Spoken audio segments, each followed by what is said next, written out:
listen to the silence of space. Tonight, we will fall asleep to stories about the space station and those who work there. Just close your eyes and let the voices from NASA take you to the stars. Houston, we have a podcast. Welcome to the official podcast of the NASA Johnson Space Center, Episode 1, International Space Station. I'm Gary Jordan, and I'll be your host today. So on this podcast, we'll be bringing in the experts, NASA scientists, engineers, astronauts, pretty much all the folks that have the coolest information, the stuff you really want to know, right on the show and tell you more about all things NASA. We're talking everything from extraterrestrial dirt to the unknown parts of the universe. So today, on the first episode ever, we're talking International Space Station with Dan Hewitt. He's the Public Affairs Officer for the Space Station program here at the NASA Johnson Space Center in Houston, Texas. And we had a great discussion about what the International Space Station is, how it works, what it's made of, and why it's there. So with no further delay, let's go light speed and jump right ahead to our talk with Mr. Dan Hewitt. Enjoy.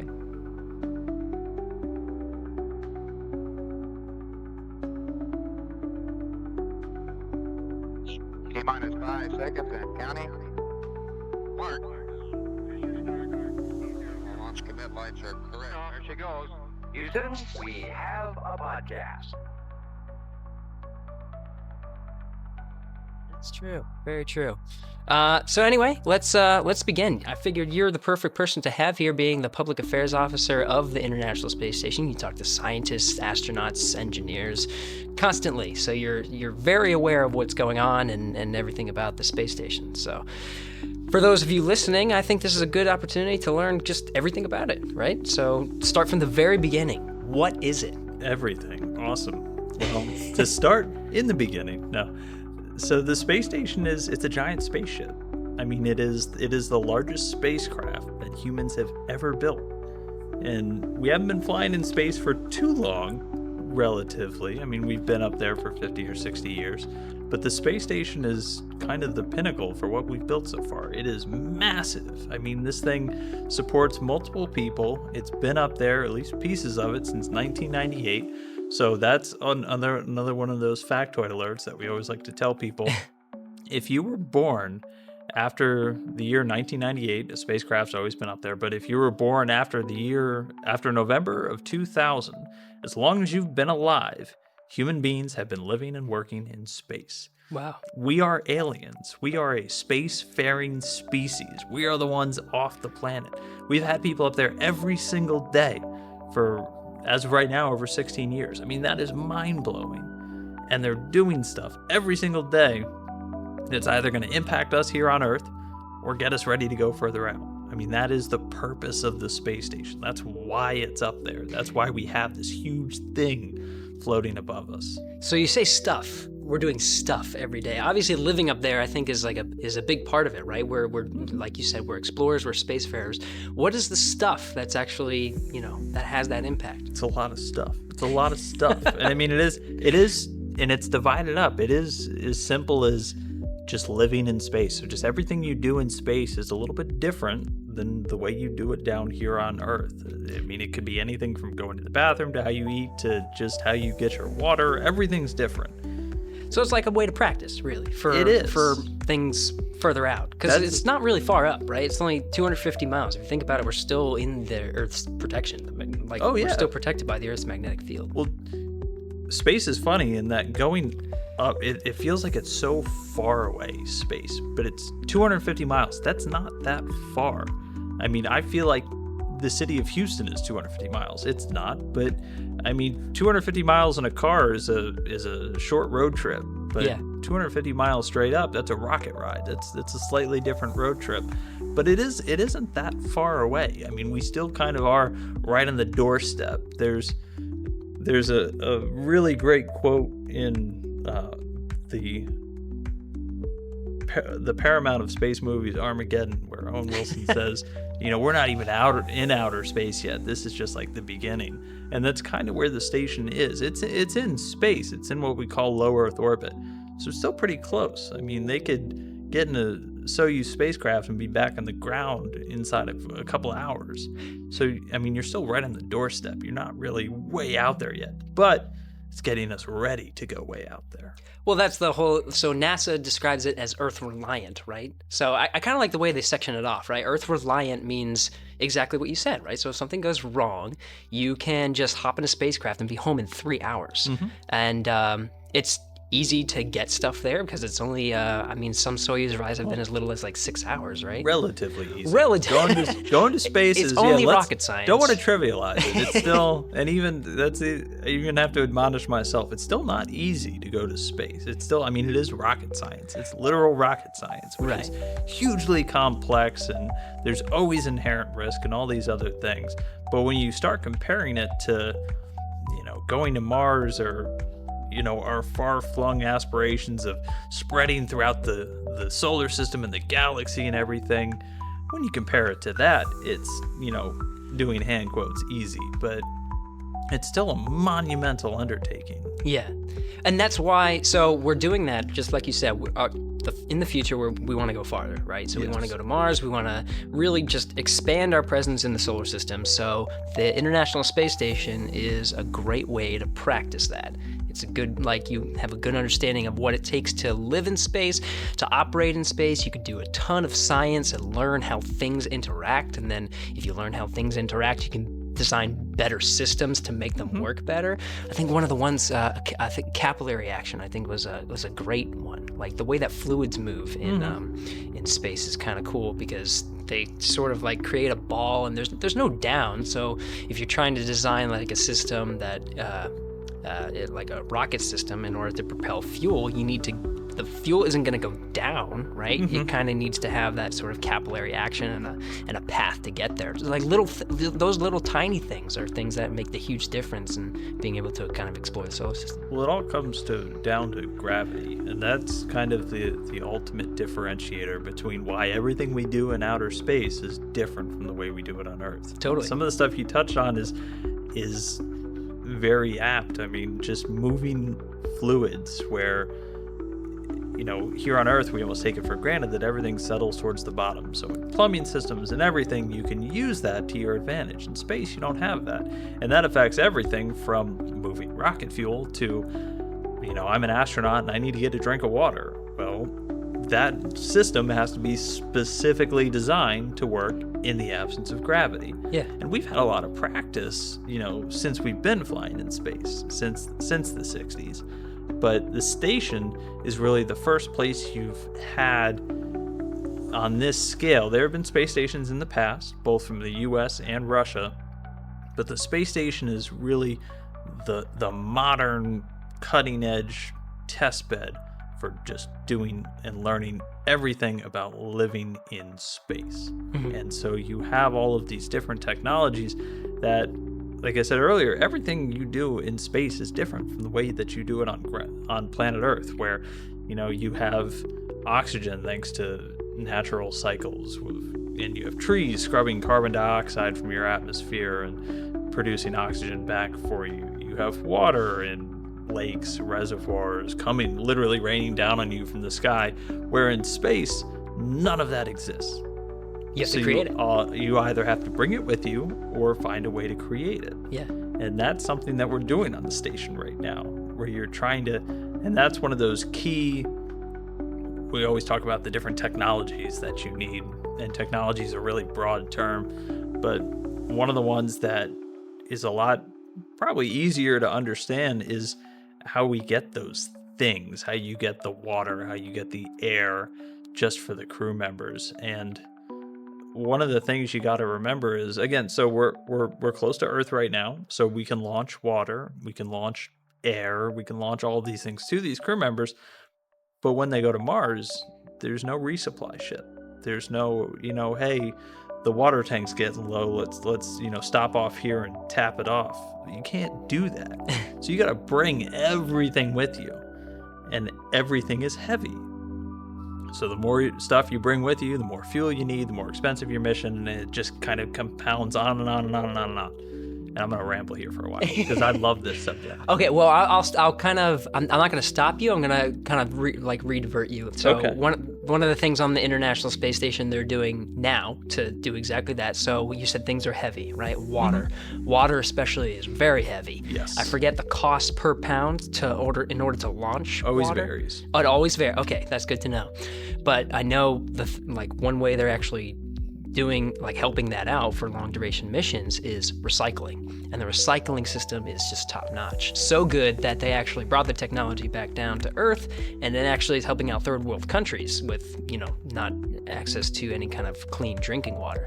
It's like the filtration system is that good. They drink their own urine and it captures sweat and stuff like that, right? They do. And that's always a fun ill moment for little kids and stuff when you tell them that. And there's the famous astronaut saying that yesterday's coffee is tomorrow's coffee, to where that's what you have to do when you have these weight limits and you're in this environment where, outside your four metal walls is just a vacuum of nothingness. You have to find ways to conserve all those things. And we know very well here on planet Earth that conservation is a very important facet of life. We try to do it through recycling and any number of things. It's 10 times more important when you're in space and there is no, corner store that you can run to and, pick up some water. So the only things you have are the things you bring with you. And so to recycle the water, they collect water from all different sources, whether it's the astronauts' urine, which is a major source, their sweat, condensation in the cabin, any kind of wastewater gets fed through a treatment system, which, purifies the water and then puts it back out on the other side for them to continue to reuse. And the percentages seem to vary, but we're reclaiming at least 85% of the astronauts' urine back into potable water, so drinkable water. That's incredible. And as you alluded to, we've actually taken that water recycling technology and made it available, and it's been used in disadvantaged areas of the world that don't have access to clean drinking water. And so that's just a great example of, here's a technology that we need for outer space.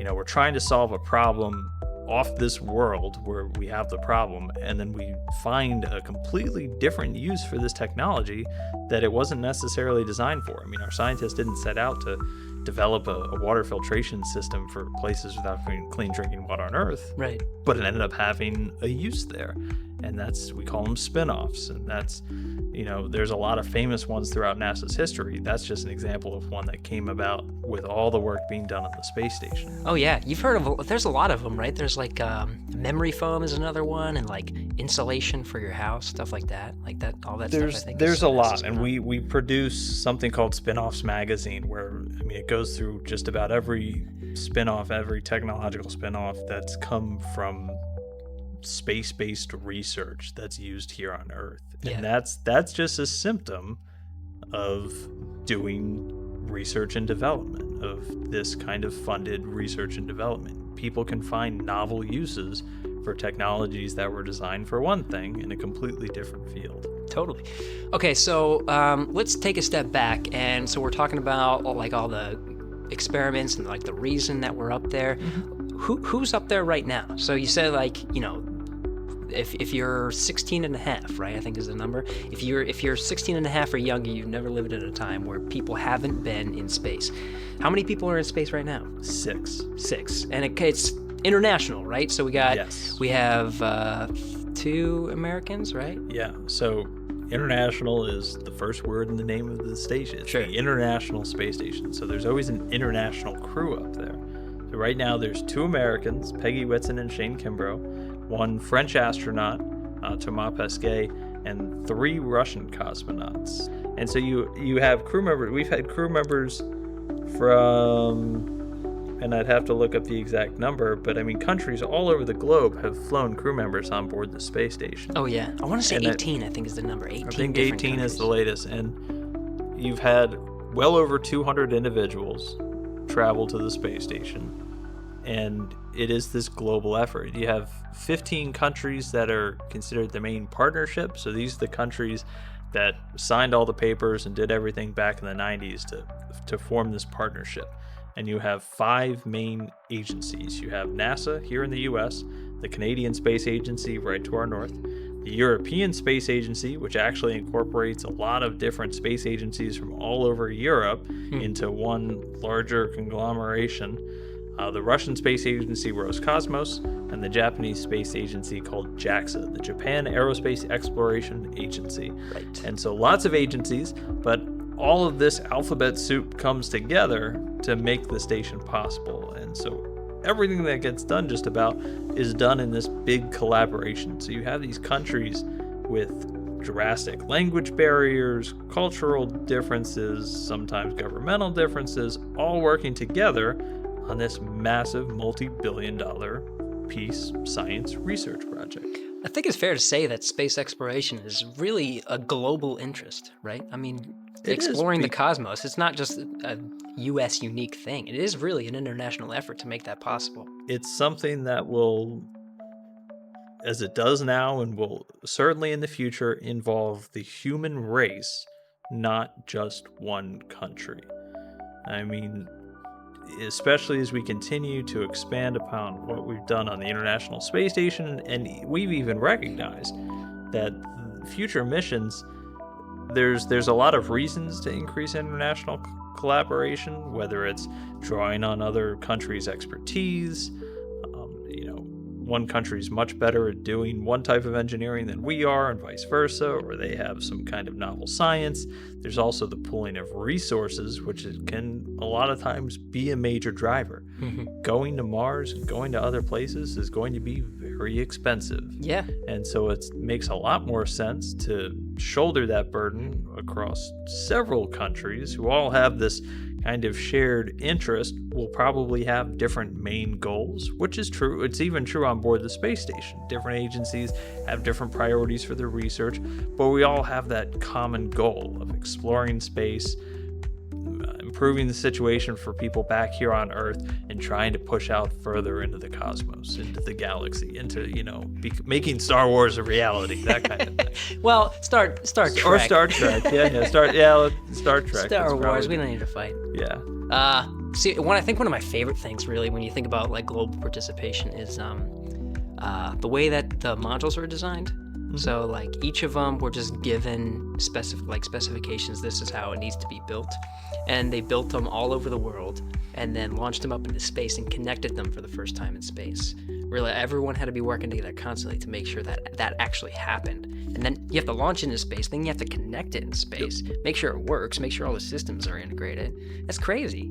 It is. And again, that comes back to, you have these countries with, language barriers and just completely different ways of engineering and everything. But we built the station piece by piece in outer space. Like you just said, none of these things were connected on the ground the first time. So you better make sure that when you send it up to space, it's going to, you didn't build a square peg for a round hole kind of thing. Yeah. So there are definitely ways to share that knowledge, to share the technology, to make sure that all of your, you can agree on standards, essentially, to make sure everything talks to each other, all the different electronics or all the different structural systems, all of these different things. But it was still monumental to build this piece by piece. It was literally done piece by piece. You had elements launched on either Russian Proton rockets or carried up in the space shuttle, where it would arrive, a big robotic arm would reach in and grab it out of the shuttle payload bay, and then they'd attach it, and you might have to do spacewalks, unfurling solar arrays, and all of these, gigantic tasks. And it was done piece by piece by people talking and working together all over the planet. And there's really not another engineering project or even big project like that exists. I think it has been described as one of the greatest engineering feats in human history. Not to toot our own horn, but I would certainly argue that building a football-sized 1 million-pound spacecraft in space is definitely up there. Yeah, that is definitely. I would rank it number one. But yeah, who am I to say, We're right? biased. A little bit biased. We're a little biased. So okay, let's kind of think about what it looks like, right, and how it operates. So we talked about how you don't have access to, you can't just walk outside, or you can't drill for more resources. Everything has to be there. So it's got to have power. It's got to have air. It's got to have water. It's got to have all these things. So let's power. where does it get its main power? The sun. The sun. Everything comes from the sun. Now, it's incredible, and a lot of spacecraft do this because you have the sun. I mean, the sun is, we have solar energy here on Earth, but in outer space you can have even more direct access to the sun. It's a very readily available energy source in space that we know how to harness. True. We know how to make solar arrays, and we have gigantic ones on board the station. So all the power on station is generated through solar energy. And we had talked about, they see 16 sunrises and sunsets a day. So about half the time they're in complete darkness. So there is no sun. So what you have is you have these great big solar arrays that are generating power, and then there's a bunch of batteries on board. And the solar arrays are just charging up those batteries, so every time they slip behind the Earth again and they're in nighttime, those batteries are just supplying power to everything. But it's 100% solar, renewable, clean sun energy. Very It's true. all solar energy. And they're massive, right?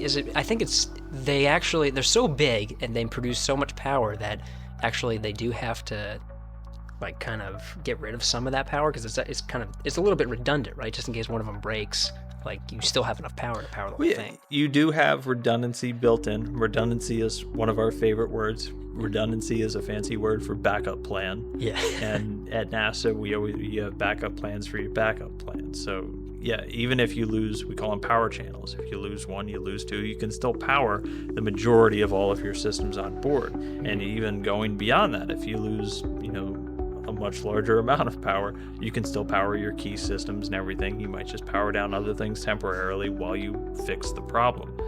But they generate pretty much a comparable amount to keep everything that we want on board, and that's all the life support, that's keeping the lights on, that's running all of the experiments on board, all of the different hardware, just keeping the station oriented in the right attitude and flying it in any time. I mean, everything Right. is powered by those solar arrays.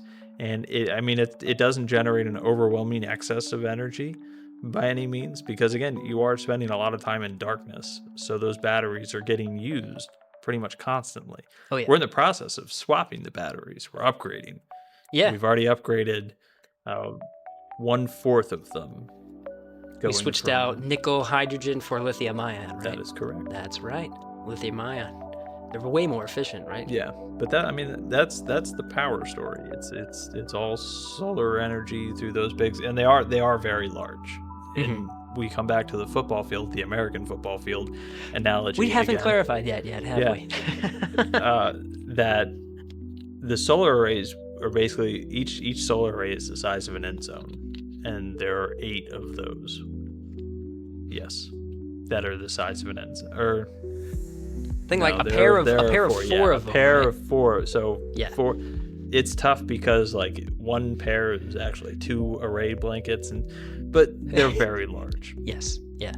Okay, so that's power, right? So we already talked about water, because you need to recycle water and make sure you have enough, and water's very expensive to launch, and if you recycle it, it's a lot more efficient and it's very, very clean. So what about air, right? That's one thing. You think about like what a human needs: shelter, water, food. You didn't really think about air, but that's something you definitely need in space. That's something we kind of take for granted. That air is just it's air. It's everywhere down here. But Right. up there, you're in a sealed environment. You're basically in a big sealed tin can, and you need to fill that with air. So we can launch air, just like we can launch water. You can launch a tank of super pressurized air, usually in its liquid form, and then feed it into the atmosphere. But the main way we get it is from water.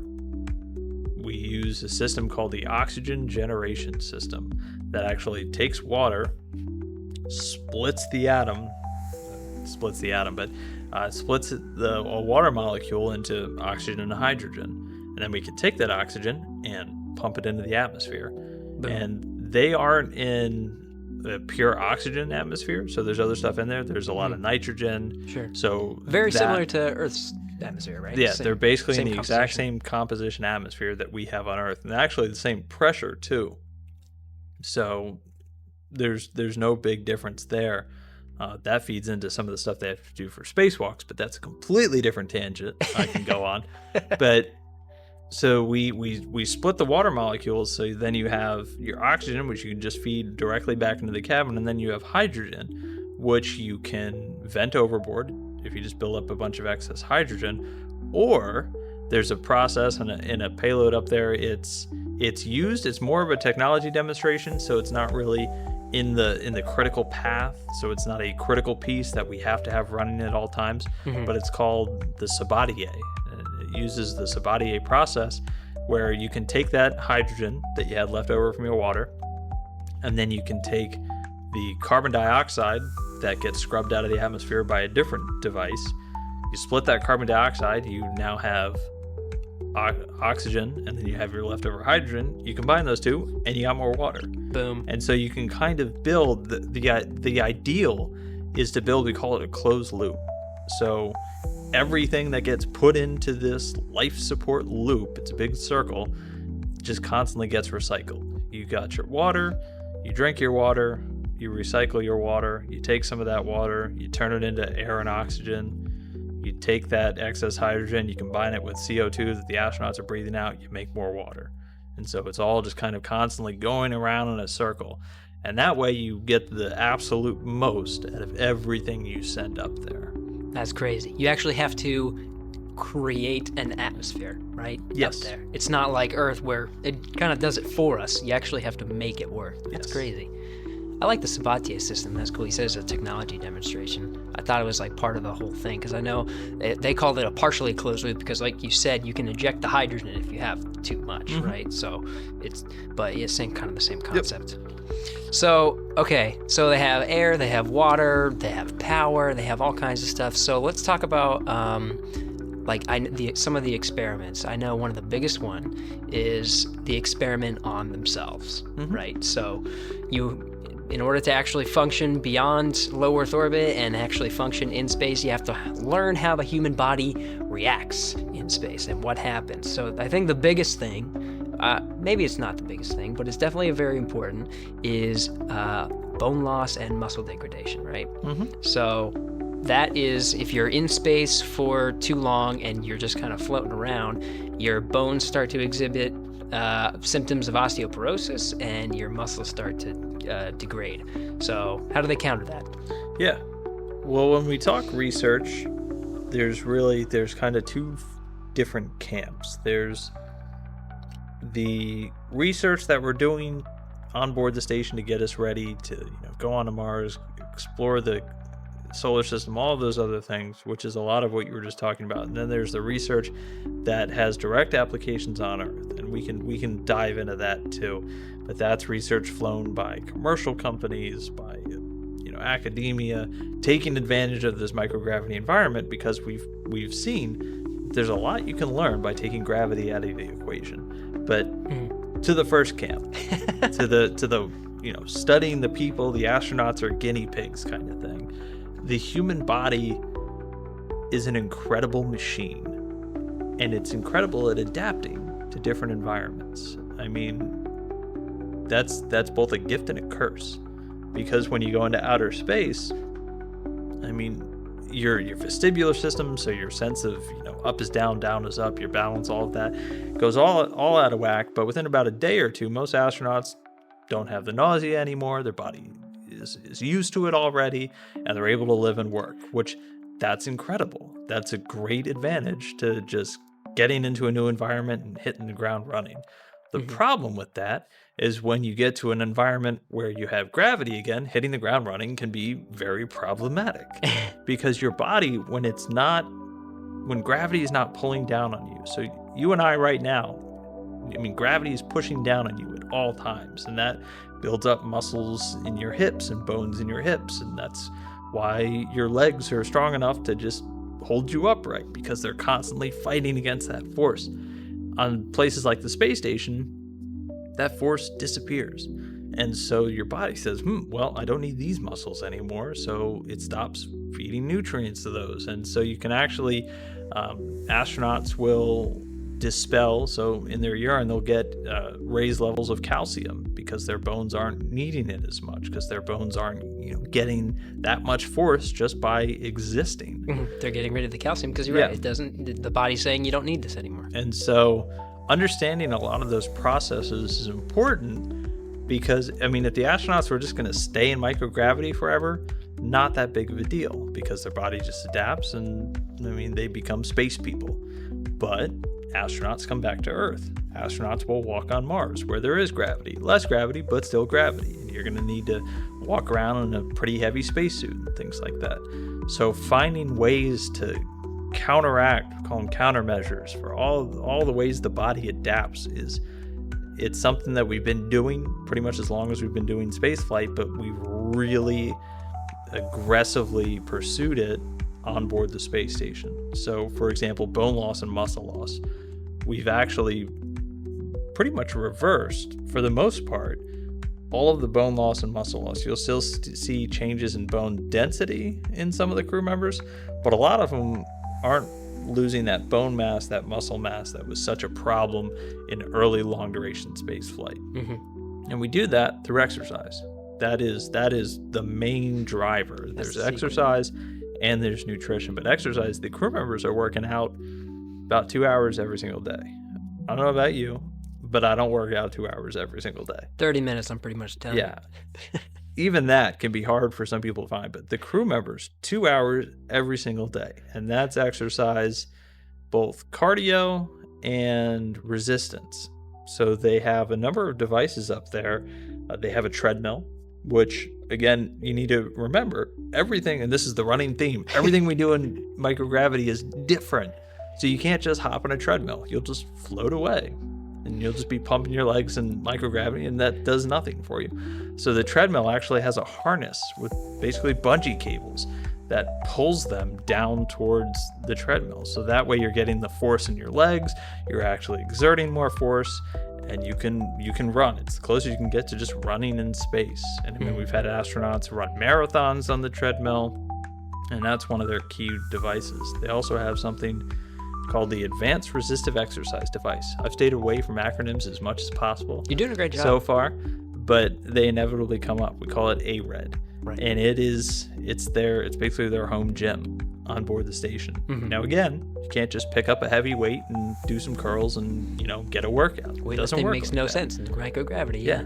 There's microgravity. So I mean, they literally move several 100-pound modules and pieces of hardware all the time. And so to help simulate weightlifting, it actually uses a series of pneumatic tubes to simulate force. And they can actually simulate up to 600 pounds of force. Nice. Which some of the astronauts, their squat number goes up when they're up there. And it's slightly misleading because they're not squatting their own body weight like they are here on Earth. Right. It's still 600 pounds. I don't think I don't think any of them do 600 pounds, but they have the option if we ever get some power lifters one day up on board the station. And then they also have a stationary bicycle. And then there's another treadmill. So there's two treadmills on board the station. But I mean, they use all of those 2 hours a day, and that's just to maintain that bone and muscle. Mm-hmm. And there's also ways you can help that process through nutrition. We're constantly looking, is there a better way for them to work out? Should they do? I mean, there are research projects like Sprint, where does it make sense for them to work out, a lot harder, but for a shorter amount of time? Like high intensity interval? Yeah. Because 2 hours is a long time every single day. Right. That's a lot to ask. And crew time is very valuable, right? Because you're talking about, like you said, 200 experiments per increment, right? And astronauts 250 is the usual number in like a 6 month span. Yeah. 250 experiments will happen on board the station. That's crazy. So crew time is very valuable, and that's 2 hours gone every day from experiment time just to maintain bone and muscle mass. Yep. Wow. But I mean, that's just one part of what changes when you're in microgravity. Oh yeah. I mean, your body actually has less blood in it by the time you come home. Your heart can change sizes because it doesn't work as hard to pump the blood. And then one of the big outstanding ones that we're still addressing is vision changes. And that's something that we knew about, but was never really considered a huge deal, not not a huge deal, but never really considered a major impact until within the last couple of years, when we had a significant amount of astronauts returning from these really long stays in space and reporting that their vision was worse. And it's normal to come back to Earth and have a couple of changes that linger for a little while. But for these crew members, the vision never got better. Wow. And that's a concern. If you send somebody to Mars and in the 9 months or however long it ends up taking to get there, all of a sudden they go from 20/20 to needing glasses to needing even stronger glasses that they don't have available, and they land on Mars and they can't see, that's a big issue. That's a big one. And so we're trying to figure out exactly why this happens. There's a number of good ideas, good hypotheses. We think we know, but we're still doing a lot of tests to figure out exactly why it happens. And just like the bone and muscle, how do we stop that from happening? So you got to find those countermeasures to make that happen. Wow, that's really intense. I mean, imagine landing on Mars and you can't see anything. It'd be kind of a buzzkill. Travel 60 million miles and get out and everything's blurry. That wouldn't make me happy. So I know, when here's another thing. When astronauts now, they're doing on the International Space Station pretty regularly, they're doing long duration increments, right? So they're doing 6 months at a time. Yes. So this is longer than any of the shuttle missions or a lot of the missions before it, and it's all to practice for missions beyond low Earth orbit. But when they come back to Earth, right, they generally, right now, they come back in a Soyuz, land in Kazakhstan, and then we have recovery teams that go out and get them. But they have a hard time walking, right, when they first get out. Some do. And so that's part of, again, the human body reacting to the different environments. When astronauts first get into space, some will have nausea, some will have some adverse reactions to being in microgravity. The same is true when you're in microgravity for a really long time and you come back down to Earth. All of a sudden there's this huge weight pressing down on you that hasn't been there for the last 6 months or however long you were there. There's your inner ear goes crazy again, all the fluid's pulling down again. Where am I? There used to be no up and down, but now all of a sudden there's definitely a down. And so it can be tough just to walk. I mean, we have teams that pretty much carry the astronauts out of the spacecraft and then onto a medical tent. So we try to minimize any of that real discomfort and things like that for these crew members, but they are still test subjects, and so we still do stuff to them. Right. And part of that is when, let's say you're the first person to go to Mars, when you land, there's not going to be anybody there to pull you out of your capsule or help you set up camp. Right. Or anything like that. I'm on my own. You're on your own. And so we need to make sure before we send somebody, how much can they do on their own?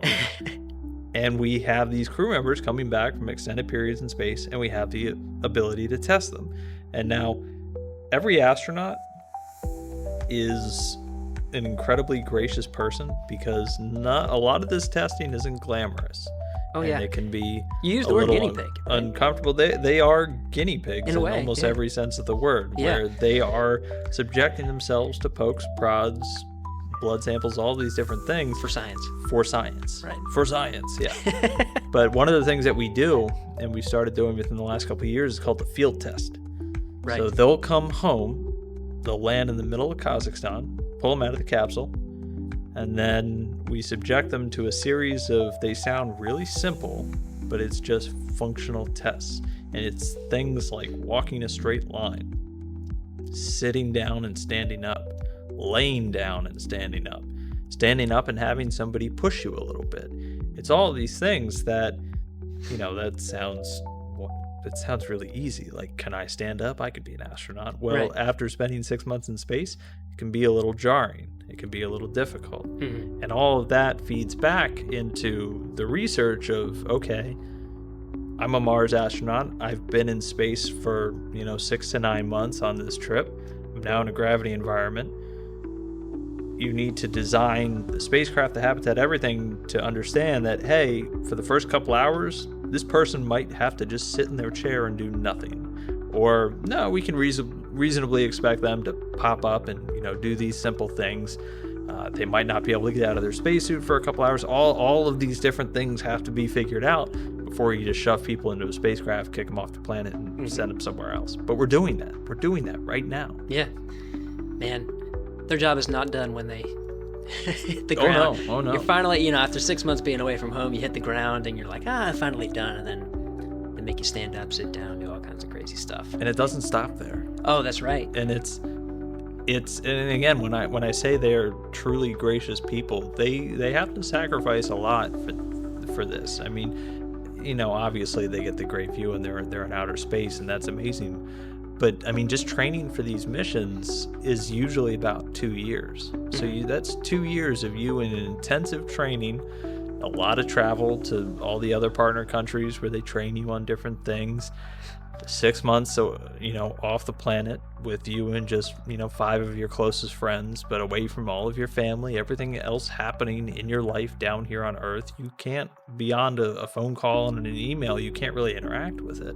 And then when they come home, we shove them in a tent and push them around and make them stand up and do all these other things, and then fly them back. And then the testing continues. I mean, they keep giving samples, they keep doing eye exams. Scott Kelly landed in his 1-year mission a little over a year ago. He was just here doing more tests. And I mean, it is a real commitment on behalf of these astronauts to do these flights in space. But again, what they're doing is going to help future astronauts. It's going to help future explorers. I mean, everybody down the line will benefit from the work that they're doing. That's right. You have a diverse crew of our astronaut class, I guess. All the astronauts, you got all kinds of different people, and they all do the same thing. So the more that you do, the more you really have an understanding of what's going to happen in general, like on average. I mean, it's like a big sample size, right? So when you're doing an experiment, you just keep doing the same experiments and big sample size, and you can learn a lot. Yeah.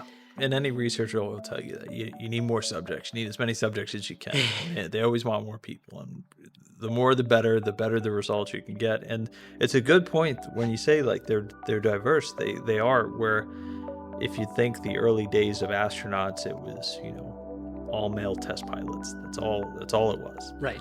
Now you still have, a lot of military astronauts, but it's a much more heterogeneous mixture. There's a lot of different parts in there where you have a lot more scientists, you have teachers, you have engineers, you have we have an astronaut who was up there last year who's a biomedical scientist who has done research on AIDS in Africa. They come from all of these different walks of life. Yeah. And because a lot of the work that they're doing on station right now, it's not like it used to be. I mean, you're not flying a space shuttle anymore. You are essentially a researcher or a research subject for 6 months while you're up there.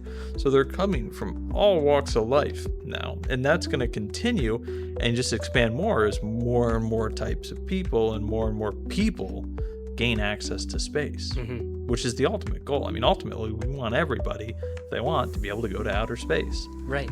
And I want to go to outer space. I think I want to say we all do, but I know there's people who don't. They're like, I'm fine on the Earth. Yeah. Again, it's space, so there's always the inherent risk in everything. Right. And there are people who, there's always somebody who doesn't like something. That'll never change. But well, I mean, regardless, that's what the International Space Station is helping us to accomplish. It's really helping us to understand that, so that can actually be a possibility later. And the more we do it, the more we learn, the more it can actually become a reality. The fact that it's a reality now is pretty awesome, that we can actually do this.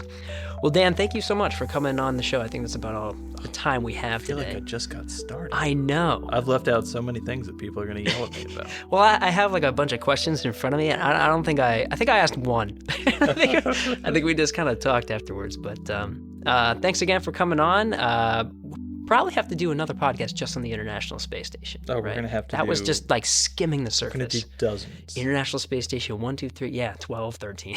let's make it an anthology. That'll be awesome. Dan, thanks again, and stay tuned for after the credits or music here to learn where you can submit your ideas and all that kind of stuff.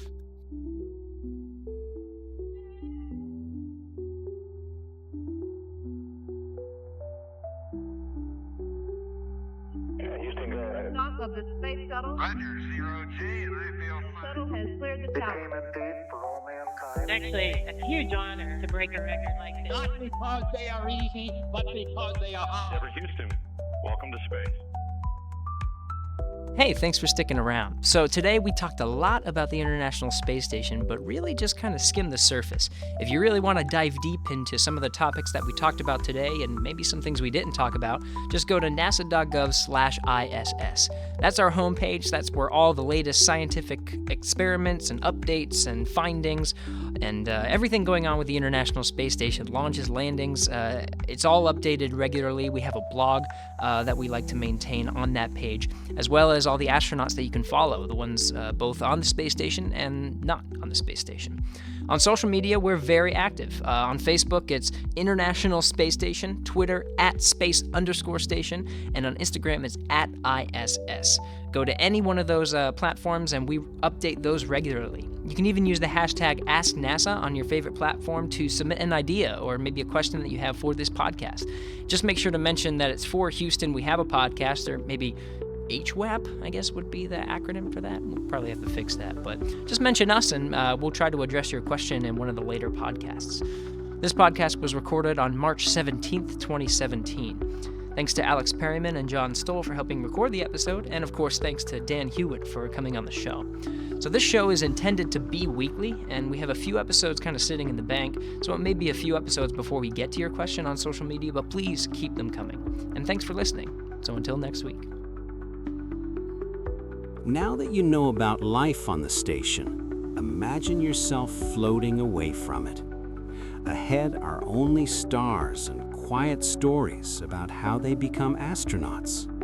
Keep breathing slowly and dive deeper. Houston, we have a podcast. Welcome to the official podcast of the NASA Johnson Space Center, Episode 2, your 2017 astronaut class. I'm Gary Jordan, and I'll be your host today.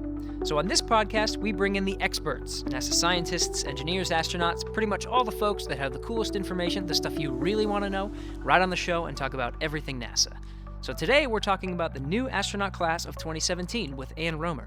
She's the manager of the Astronaut Selection Office here at the NASA Johnson Space Center in Houston, Texas. And we had a great discussion about the astronaut candidate class of 2017, who they are, what they bring to the table, and why these 12 people were chosen out of more than 18,000 applicants.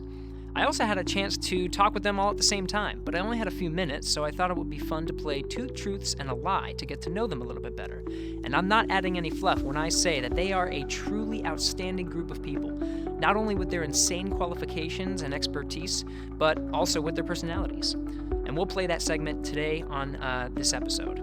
So with no further delay, let's go light speed and jump right ahead to our talk with Miss Ann Romer. Enjoy.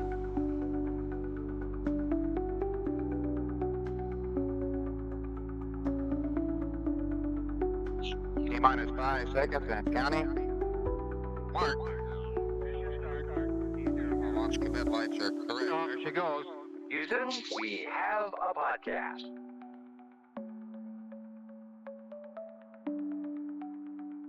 Well, now, so Ann, you're coming right out of, I guess, the frying pan, or out of the fire into the frying pan. That's how Maybe, it goes, yeah. a little bit.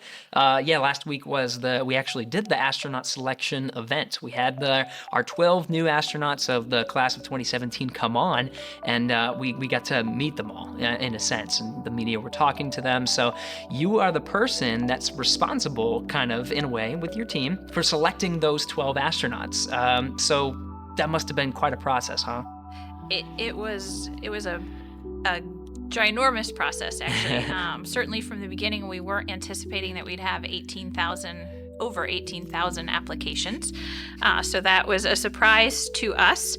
And then certainly reading through all of those and at all the various checkpoints along the way to get to the event last week where we announced 12, it was an exciting week for NASA. So certainly there was a whole team of people involved in getting us from that 18,000 point down to where we were last week. But it was an honor to participate.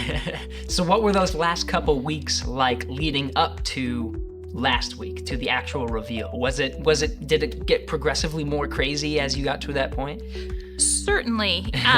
There's always a little bit of lag between when we know who we've selected and when we actually communicate with the candidates. And so that's probably one of the most interesting times because you're excited and you certainly want to share the good news.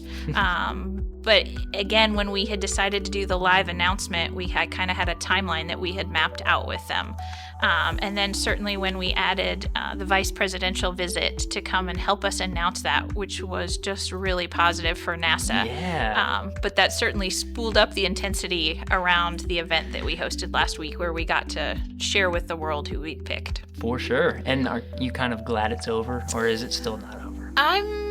I'm sleeping a little bit better this week than I was last week. So yes, I'm definitely relieved and certainly happy. NASA, I think, did an amazing job of picking these 12 and right, it was an exciting moment, I think, for NASA to get to share that with everyone. Yeah, just I mean, we had to take them around and help them out with their portraits and stuff on the public affairs side. We had to take them around with the portraits and let them talk to media. We did it right at an AMA, so I got to talk with them just a little bit and get to know them a little bit better, and they were just a fantastic group of people. In fact, I got a less than 20 minutes with them in their jam-packed day talking to the media to get to know them a little better. So to do that, I thought it would be really fun to play Two Truths and a Lie, the game. So they write down 3 statements, 2 of them are true, 1 of them's false, and then they just start guessing which one is the lie and get to know them a little bit better. And at that time they had been so busy that they hadn't had to get a chance to know each other, so they were taking wild guesses. But man, when I told them the game, they were like, okay, it's a little bit different from what they were normally playing, but they just went right into it. It was a great group of people. So I thought it would be really fun to start with that segment, playing Two Truths and a Lie with the 12 astronauts, and just kind of get to know them. You get to know their first names a little bit and a little bit more about them, but then we'll come back and kind of talk more about who they are and what they do. So producer Alex, let's play the wormhole sound effect thingy.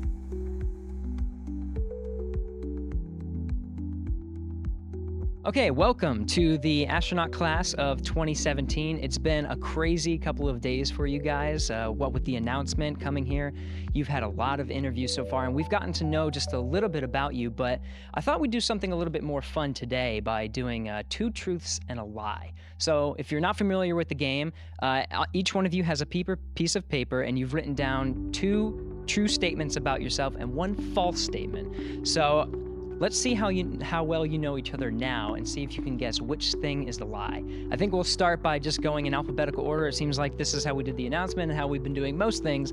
So Kayla, let's start with you. Your 2 truths and a lie. Awesome. Love going first. It's always a good thing here. So my first statement here is I've never lost a game of charades. Lie. My second statement is I predicted my little sister's birth. And my third statement was I was once part of a competitive wine tasting team. It's out there. Have you ever played charades? Can't answer that. What's the ROE on question asking? Is it outright guess? What do you mean you predicted the birth? Like, Can't answer that. It's either. called that there was going to be a baby? That seems pretty loose. That's without definition. I think that's pretty loose. Like, I don't have a sister count. Oh, the belly's awesome. Yeah, charades. I She's think probably never played charades, charades. I think that's the line. Yeah, I think so. Well, she's never played You guys got it right. I will. It was based on a truth. I've actually never lost a game of Pictionary. So if anybody's up to challenge that run, and I've played a lot of Pictionary, so. But good job, guys. Turn off the Not cameras. bad. We're playing Pictionary. Definitely need to know more about the competitive wine tasting. That sounds awesome. So I went to the University of Cambridge for grad school, and it's an interesting place. I call it Disney World for nerds because it's just like not real life. But one of their varsity sports there is blind wine tasting, wherein you do first a white round, then a red round, where they pour you 6 glasses of wine from like wine bottles and bags, so you can't see anything about it. And then you have to identify a bunch of like nerdy characteristics, like tasting notes, how much alcohol, sugar content, acidity level, where it was grown, etc. I will say that I did not make the varsity squad due to actually drinking my wine at practice as opposed to spitting it out. So, but it was a good time for sure. That sounds awesome. Well, okay, so next we'll move on to Xena. Okay. Okay, let's see. First of all, I absolutely hate mushrooms. I will not eat them. I will not touch them. 2, I am really good at bowling. And 3, I'm really good at etch-a-sketching.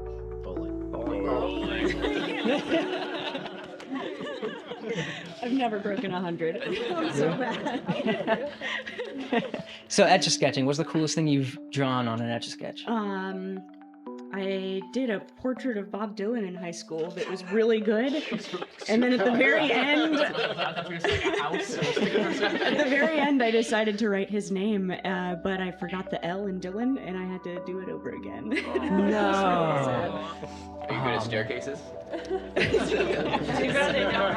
Yes. That's probably the best thing I can do. There's no undo button. Yeah, circles are still tricky though. Awesome.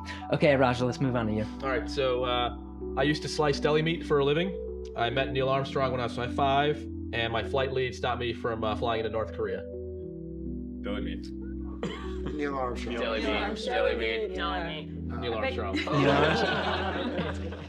Only because they asked yesterday if anybody had ever met Neil Armstrong. Okay. How fast can you slice a deli meat? Pretty fast. My wife and I actually worked at Hy-Vee for a while, and we sliced deli meat in the deli section. She actually lost the tip of her finger on the deli slicer, so but reattached. So. All right. Very cool, and definitely need to know the story behind almost flying into North Korea. So there's a restricted area, and there's obviously a lot of airfields in that area. And so I was a young wingman, and we were doing practice target attacks, and we were just split from each other, and I was doing a talk on, we call it, to an airfield, and I was getting really close. I'm like, man, I can break out and counting things on the runway, and all of a sudden my flight lead realizes that is not a South Korean airfield that I'm describing. That is a North Korean airfield, and calls me south before anything worse happened. But yeah, I was fat, dumb, and happy, like, into this scenario, like, here's you got this, describing everything I saw on the ground, which was actually really something over there on the ground. But yeah. Well, now you have an amazing amount of flight experience too, so I'm sure some things you're gonna learn from. Awesome. Okay, so Matt, you're up. All right, my 3 things here. I have climbed 10 14ers in Colorado. I rode on the crew team in college, and I won a gift wrapping competition during the holiday season at the Container Store. I really hope the container thing is true. That'd be awesome. He was on the road. That's true. All right. What was the first? Which one is also climbed 10? What was the first? He was a rower. The climbing 10, 14. What's the There's in Colorado. Official guess. 14ers is the lie. Yeah. All right. I've climbed 0. I've only driven up them. I climbed one and it's a pretty funny story. So I'm guessing you have a record for the gift wrapping competition then, right? No, I was just it's not record. holiday season, and I think in DC, we were, with my wife at the Container Store, and they happened to have a competition where you could win a gift certificate, and I kept refusing to join, but my wife got me into it, and then I won it. We got an awesome $20 gift certificate. I'm surprised you haven't climbed any 14ers though. That's surprising. Yeah, I know. Growing up in Colorado, not having climbed a 14er is pretty unusual. Okay, well, let's move on to Bob. All right, here we go.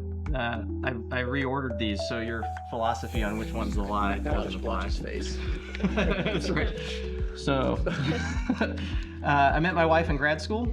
I went to college on a track scholarship, and I got hit by a truck while flying an airplane. With the wife and God, Yeah, wife in grad school. Didn't meet her there. You gotta tell the truck story, man. It always is. So I was flying a little Cessna 152, tiny little airfield, uncontrolled airfield up in Pennsylvania.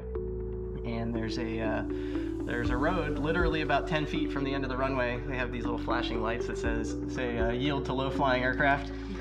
And I'm sitting on the left side of the airplane where you sit when you're by yourself.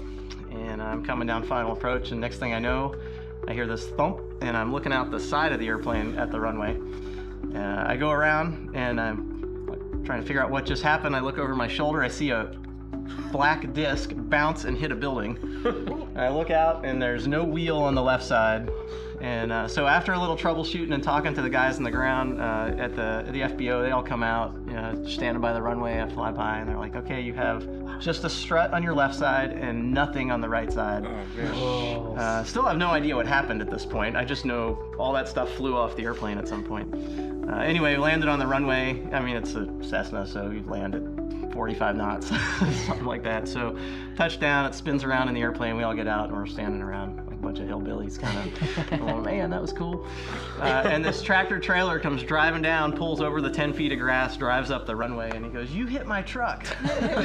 And he lifts up the back and we look in, an empty trailer.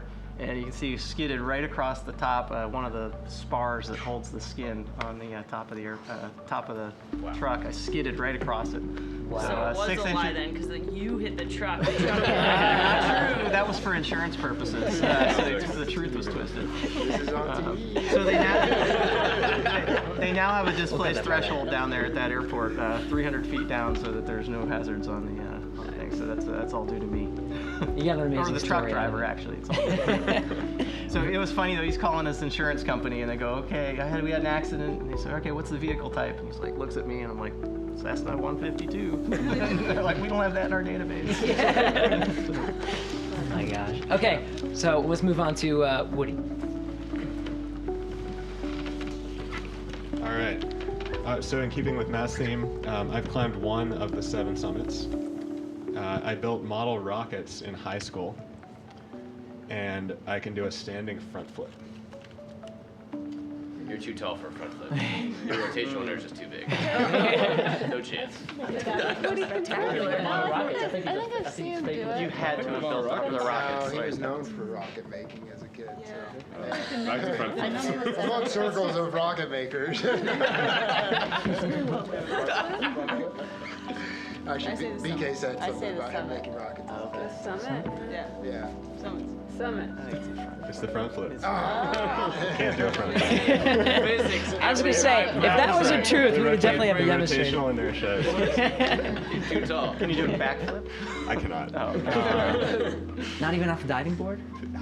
Never tried. It just seems really scary. So which summit did you climb? I did Denali. All right, very cool. Oh, very nice. Very cool. Okay, Johnny, you're up. So, number 1, I wrote, enlisting in the Navy was the best decision of my life. Number 2, I got in trouble overseas after being on the phone next to a generator after a mortar attack and not being there for the head count. And I am a hot dog eating champion of my local high school. Hot dogs. Joining the Navy. I think the first one, I think the marriage is the first one. Yeah, that sounds like a trick of the side. Damn it, we just put it in that We'll let you get a pass on that. Tell the truth. Which was the lie? Hot dogs. Except the hot dogs, yeah, that was the lie. I am now in trouble. It's a sad puppy face. You figured it out. Oh. Love it. So what, that generator story, that was, I definitely got in trouble with my platoon for, where's Johnny? And I was outside on the phone, so. Oh man. Okay, we're glad you're okay. All right, Rob, you're up. All right, so inspected a rocket booster while it had liquid oxygen on board. Skied off the summit of Denali wearing a Superman cape. Or went rock climbing with a broken ankle while wearing an astronaut helmet. What was the second one? Pretty specific. Skied off the summit of Denali wearing a Superman cape. I'll go with that one. Yeah, I'd go with that one. You guys are too easy. So what kind of cape was it? that was the lie. What was the last one again? Went rock climbing with a broken ankle while wearing an astronaut helmet. Why? Why not? I didn't realize it was broken. It just kept giving out on me. No, why do you We're safe. No, we one of those padded astronaut helmets like you see in the costume store. And my buddies and I, we always like when we go climbing, having some sort of gag with the affair, whether it be some sort of silly costume, I guess, and that day was the astronaut helmet. So. Unbelievable. Okay, that was awesome. Jasmine, you're up. All right. I'm an aunt to an incredibly cute and well-mannered 4-year-old little girl. In college, I was a member of the varsity basketball, lacrosse, volleyball, and cross-country teams. And I was pushed down a flight of stairs by my brother when I was 2. You don't seem like you'd be well behaved. I think it's something in the second one. I think one of those is fake in the list. No, it's too many. That would be weird. Just add an extra one in. Or maybe her niece is not well behaved. Oh, you or your niece? I think she really did all this for. Was it you that's well behaved at 4? Or? No. I didn't do that many sports in 3 seasons. Yeah, you can't. Oh, you can do it. But there's many years in high school. Oh, okay. All right, that was you. Maybe quit a sport. My 4-year-old Yeah, sports. Let's go with sports. Once she gets that varsity letter, she just moves on to the next sport. I'm gonna go with stairs. I think she pushed her brother down the stairs.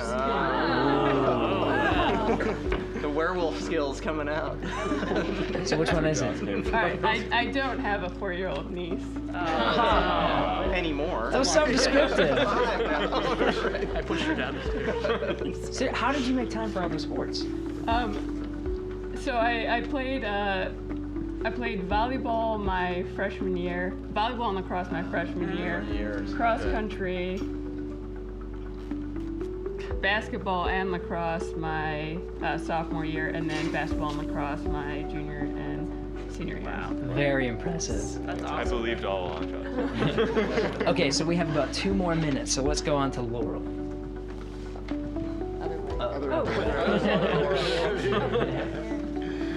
All right, so I eat tacos at least half the days of the week.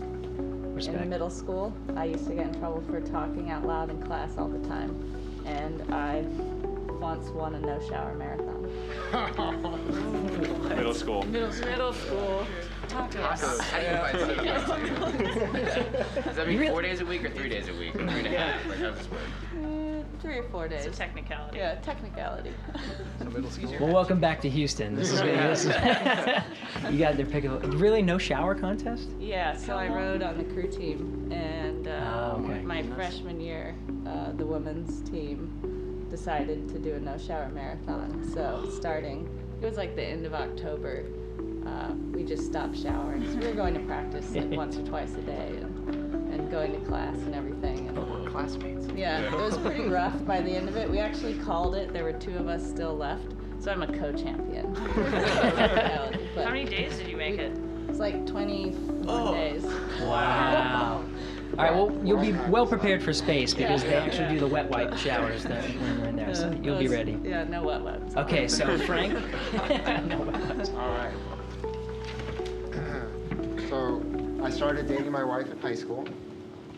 I've flown a handmade Russian aircraft while deployed, and I once owned 4 ducks, a rabbit, and 6 guinea pigs at the same time. What was the second one? I once flew a handmade Russian aircraft while deployed. Is it the Hilo? Yeah, it's an aircraft. Animals. No, I think the animals are true. I know the ducks are true. Yeah, I think there's something. Or the wife. What was the wife? I started dating my wife in high school. They started dating. Met in high school. I believe that one. We'll go with the animals. I'll go with the animals. Sitting next to Zeno. Yeah, no, it was a Hungarian aircraft. So. Technicalities. Like how we always believe. That's a lot of animals, Frank. Yeah, so we had 3 guinea pigs, 3 female guinea pigs. Somehow one of them got pregnant and had babies, and so afterwards we had 6 guinea pigs. Little sneaky guy. Okay, Jessica, you're last. So, my guilty pleasure is watching American Ninja Warrior. I eat extremely slowly, and I won an Olympic medal. I think the Olympic medal would have been in your bio. It's the first one's a lie. Olympic medal in what? I think it's the Ninja Warrior. Ninja Warrior is awesome. Not like that. I think she did.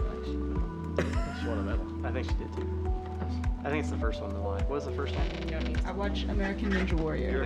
You're a fast eater. You said the second one's you're She slow. is a slow eater. She's taken to-go boxes everywhere we've gone.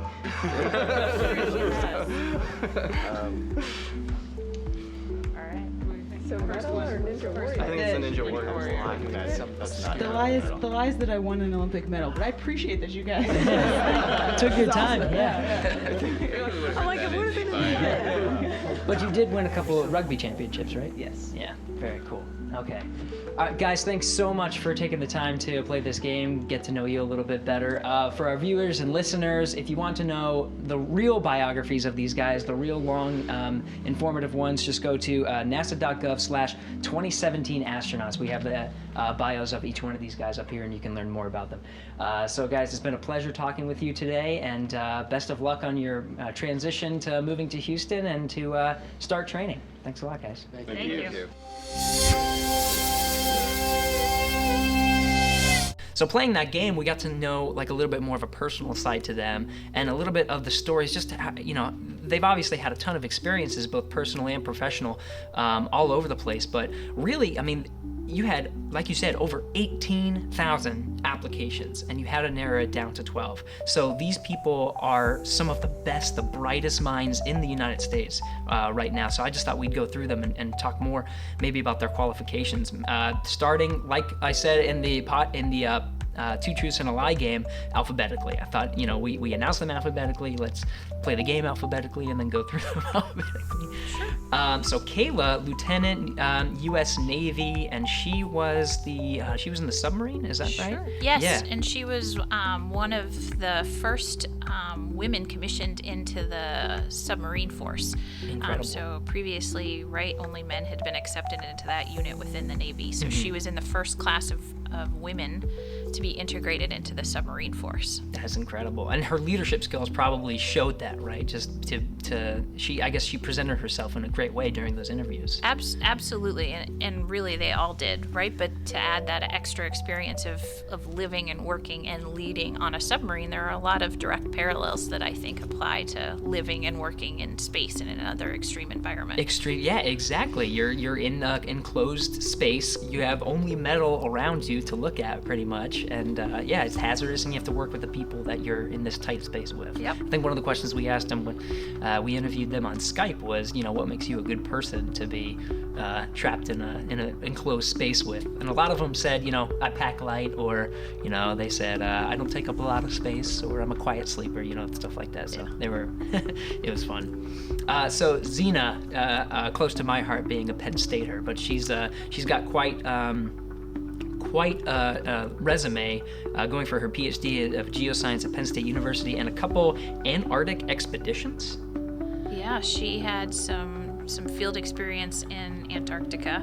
Xena is, as you probably noticed if you watched any of the coverage from last week, probably never goes anywhere without a smile on her face. It was probably one of the best phone calls that we have made, because you could tell she was just so happy and so overwhelmed and just so moved. So yeah, I think personality's got to be one of a driving factor to be an astronaut, right? Because referring back to that statement, you have to be in an enclosed environment with people for long periods of time. You have to make sure you have a good personality and that you're going to get along. Sure, we're looking for a variety of skill sets, but certainly one of the questions that always comes up is right, every person has quirks to their personality, but can you modulate as you need to in those environments?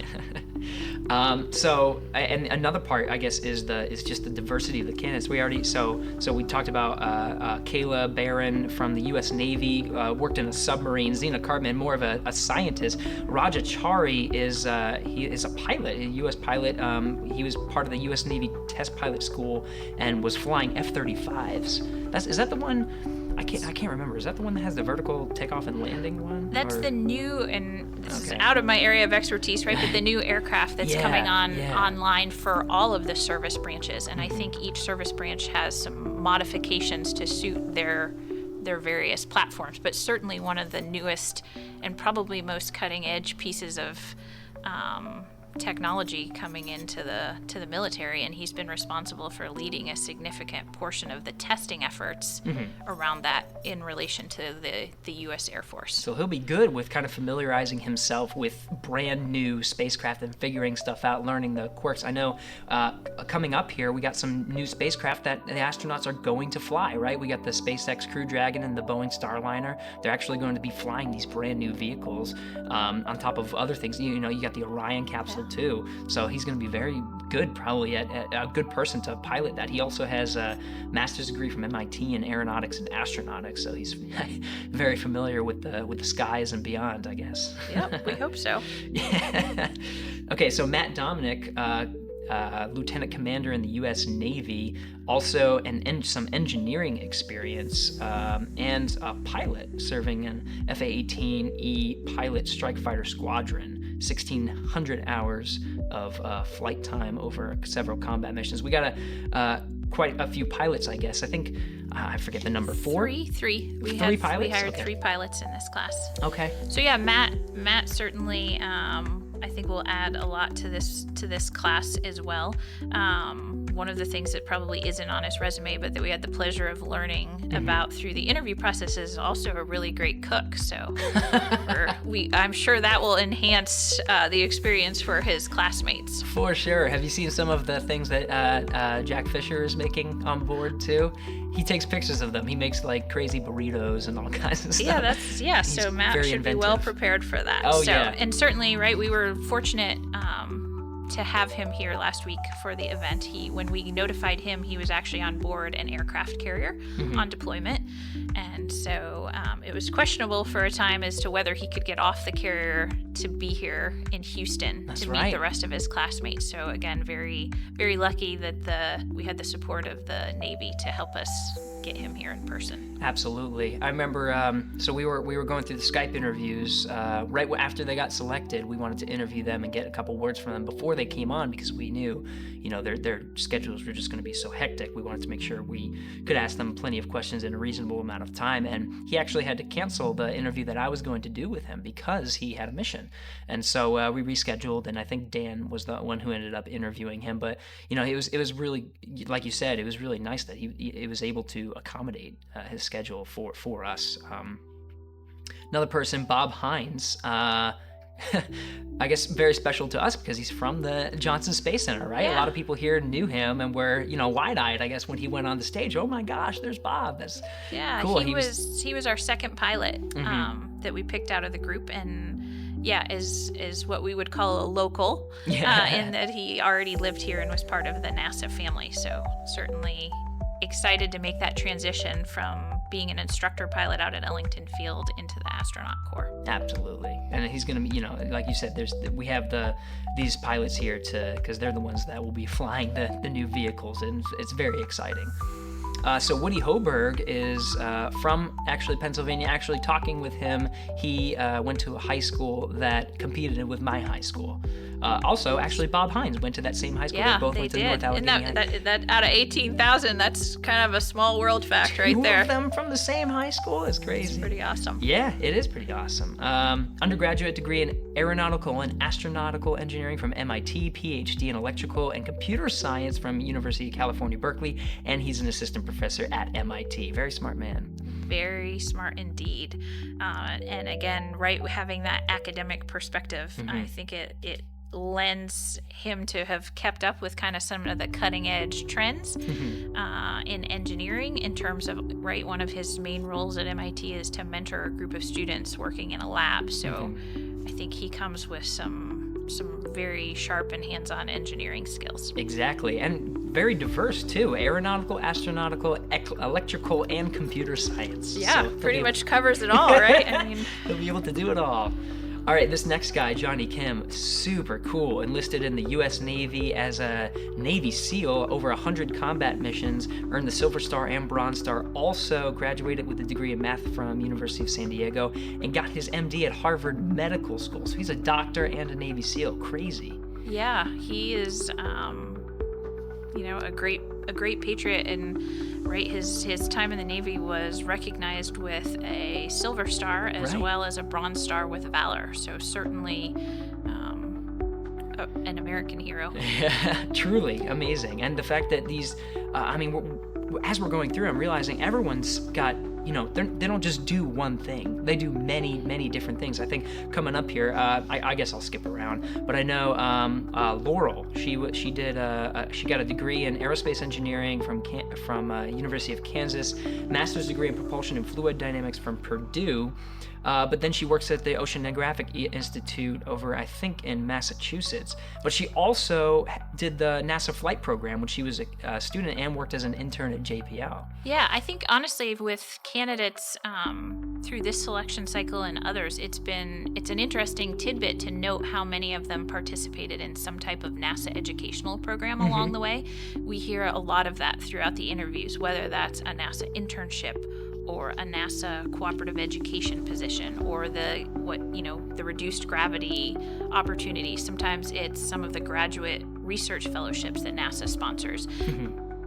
That, for me, is interesting to hear how those experiences early on in a person's life and career trajectory can have a big impact on them, and that they come back and pursue careers that kind of align with someday working at NASA, and then ultimately we have a number of them that got picked for the astronaut corps. Yeah, and Dr. Jessica Watkins is also one of those people, right? Yeah. PhD in, it says geology here, but I know talking with her, planetary geology at UCLA, she's kind of an expert in Mars. She actually worked, her work experience includes time at JPL and Ames. She was working on, I want to say Curiosity, was she? Yep. Yeah, Curiosity. It was Curiosity. Yeah. How about that? Yeah, that's another good example, right? To have that experience on the research and the robotic side of NASA's missions, and then bring that into the human spaceflight element.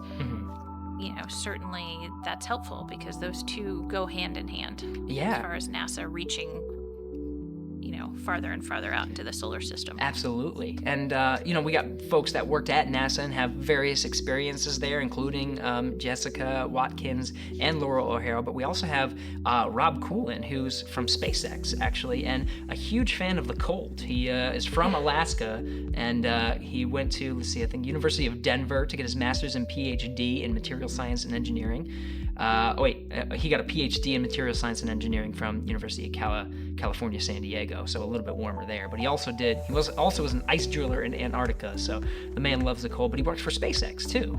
Yeah, and he's been working and directly responsible for multiple parts, right, that are on the SpaceX vehicle, and who knows, there's a chance that he could fly on the SpaceX. Yeah, I'm sure he's rooting for that for sure. So yeah, I think that'll be, again, I think when you look at the important role that the astronauts play with the development of any new vehicle, whether that's NASA's Orion or the commercial vehicles, certainly having Rob's expertise, having been so hands-on with SpaceX, I'm sure that will be very valuable to the office. Yeah, exactly. Yeah, and just talking with him, he was laughing extra hard, I think, during that whole thing. And like I said, he had one of my favorite Tooth Truths and a Lie was with that crazy cape story, or the astronaut helmet broken leg story. Insane. He was very, very nice man. Next person, Jasmine Mogbelli, Marine Corps. She was born in Germany, considers New York her home. Graduated MIT with a degree in aerospace engineering, information technology, and I think she was also, serving as an H-1 test pilot, quality assurance at the avionics center. Is she also a pilot? Yeah, there you go, 1,600 hours. Yeah, she's a helicopter pilot. Helicopter, very cool. So that she's our only helicopter pilot in the group this time, and has had a wide range of experience. You highlighted MIT, and I think we have a number of candidates that have either worked at MIT or degrees from MIT. Right. So super smart, and they all have, going back to this, not only is she a test pilot and is flying helicopters, but she also has advanced degrees in engineering, and she naval postgraduate school. Amazing. Yep. So Dr. Francisco Rubio, just call him Frank Rubio, let's see, undergraduate degree in international relations from United States Military Academy, doctorate in medicine from Uniformed Services University of Health Sciences, but he's also a battalion surgeon in 3rd Battalion, 10th Special Forces Group Airborne with the U.S. Army, and he also has some flight time, 1,100 hours in a helicopter, and some skydiving experience as well. So, like I said, this do it all. So he's a second doctor, right, along with Johnny Kim. Yes, and right, again, if you look at Frank's block of experience, he brings a lot of different things to the table. Certainly the helicopter experience, I believe it's over 600 parachute jumps. That's a lot, at least for me, who's done 0. I did 1, and I was very, very scared the whole time. Yeah, no, I will stay with my 0 number. And then obviously, the time practicing as a medical doctor with the Army. So we ended up with 12 people that brought not just one thing to the table, but they all brought a bunch of unique things. Exactly. But so tell me how the interview process works. So you obviously selected 12 people, but it had to get weaned down from there, right? Isn't it? The first round of interviews is a couple hundred, and it's calls, right? Is that how it goes? No. So we actually we whittle down the applications by first weeding out the people that apply who are not qualified. So that's the easy part, right? Yeah, in a sense. Yeah, in a sense. Interestingly enough, over time, we have almost always consistently had about the same percentage of people who apply who aren't qualified. We've heard through various sources that people want the rejection letter, right, to say that they've applied to be a NASA astronaut. So we typically see a fair chunk of applications for people that may have a history degree and not a technical degree, but want to apply. Yeah. So that's our first kind of checkpoint. At that point, then we go through the qualified applications who have the right degrees and the right number of years of experience and start whittling down from there.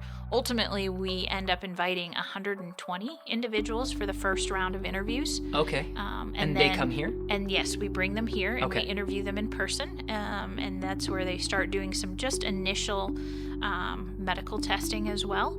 And then ultimately, after that round of interviews wraps up, we elected this time to bring 50 back for a second interview. Okay. And so it's out of that group of 50 that we selected the 12. So from 50 down to 12. And is the second round of interviews a little bit more intensive? What do you do differently in the second round?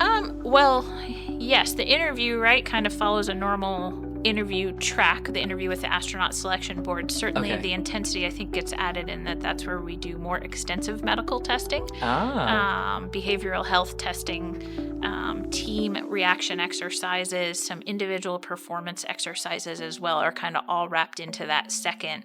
They're here almost for a week, that second interview. Wow. Okay. And then from there you have to narrow it down to 12. That's perhaps the hardest part. I was just about to ask. Yep. Yeah, that sounds like it's got to be the hardest part because if you narrow down 18,000, obviously, you the folks that aren't qualified, that's a decent chunk, but you said it's the same percentage, right? So that still means you have a large number of people that are qualified to be astronauts, and you got to wean through them. But still, going down from 50 very, very, they're probably fantastic people.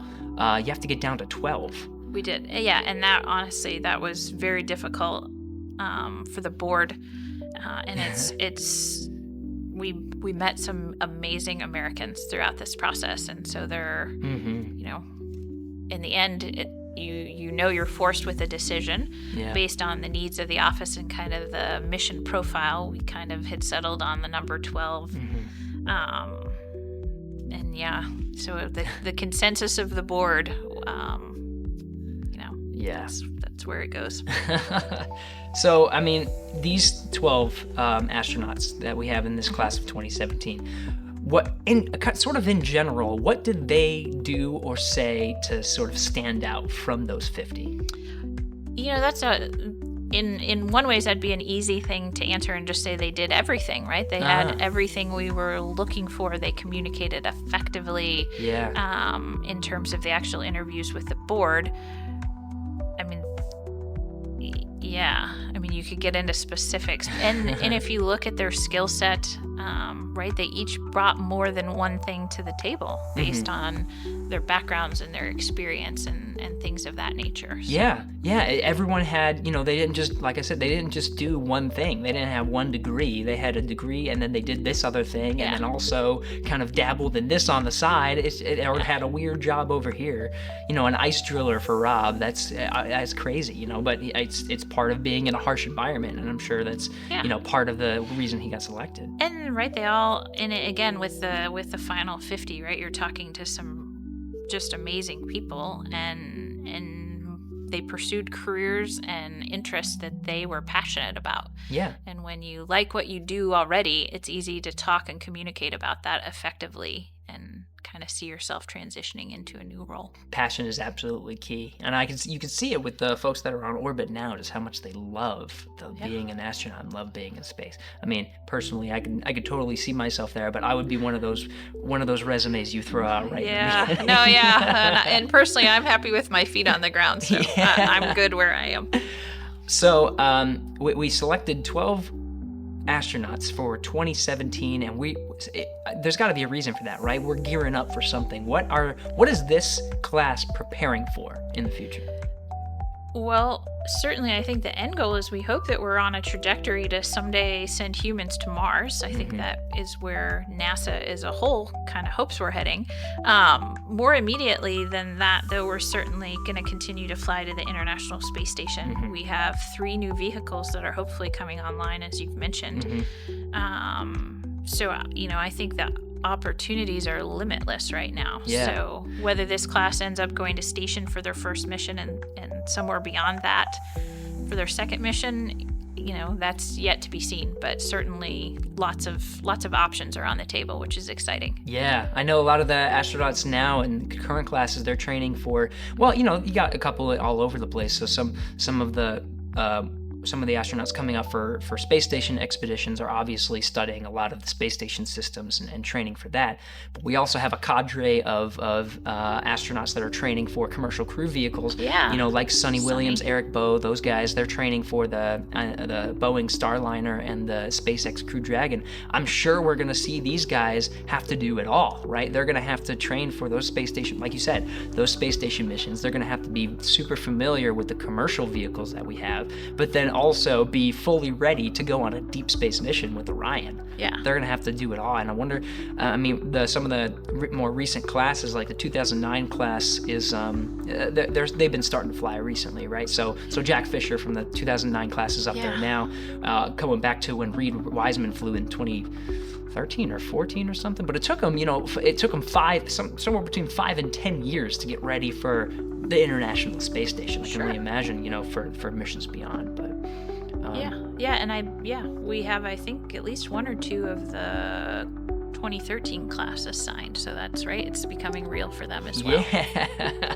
Yeah, exactly. Becoming real. I love that. And so, just real quick before we let you go, what are they in for the? I guess right now when they come on board in August, they're going to be astronaut candidates, and they have 2 years of training to do before they're considered astronauts. What's that going to be like? So it'll be just what you said, right? They'll be learning a lot from right now, again, with continuing to fly on board the International Space Station. Russian language is a component of that, of the training program. Learning how to do spacewalks, at least the fundamentals of it, and getting to dive in the neutral buoyancy laboratory, the big swimming pool. Learning the elements of robotics, to use the robotic arm on station. Yeah.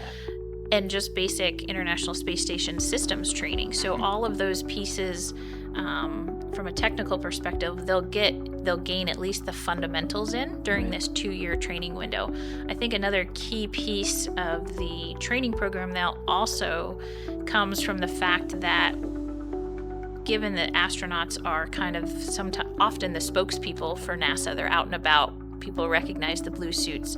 Yeah. Within that 2 years, we also familiarize them with all of the other exciting things that are happening at NASA and at all of the other centers. So we really want them to be well versed on what's going on at NASA as a whole, not just in the human spaceflight portfolio. So that's another important piece of their training as well, is getting out and getting to visit each of the 10 NASA field centers. Very true. I'm very excited to hear their what they're going to be doing for the training and follow along on that journey as they go on. I know it's been a pleasure watching the 2013 astronauts, but also the 2009 astronauts too, because they're flying. So it's been quite a ride, and I can't wait for them to come on board. But I think that's about all the time we have.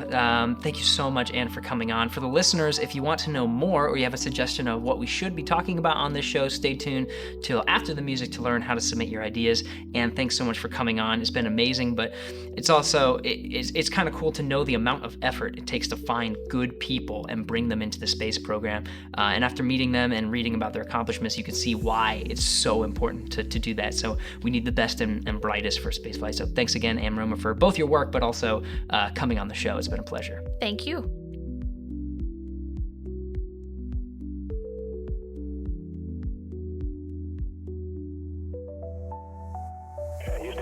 Stop of the space shuttle. Roger, 0G, and I feel the shuttle has cleared the tower. It's actually a huge honor to break a record like this. Not because they are easy, but because they are hard. Houston, welcome to space.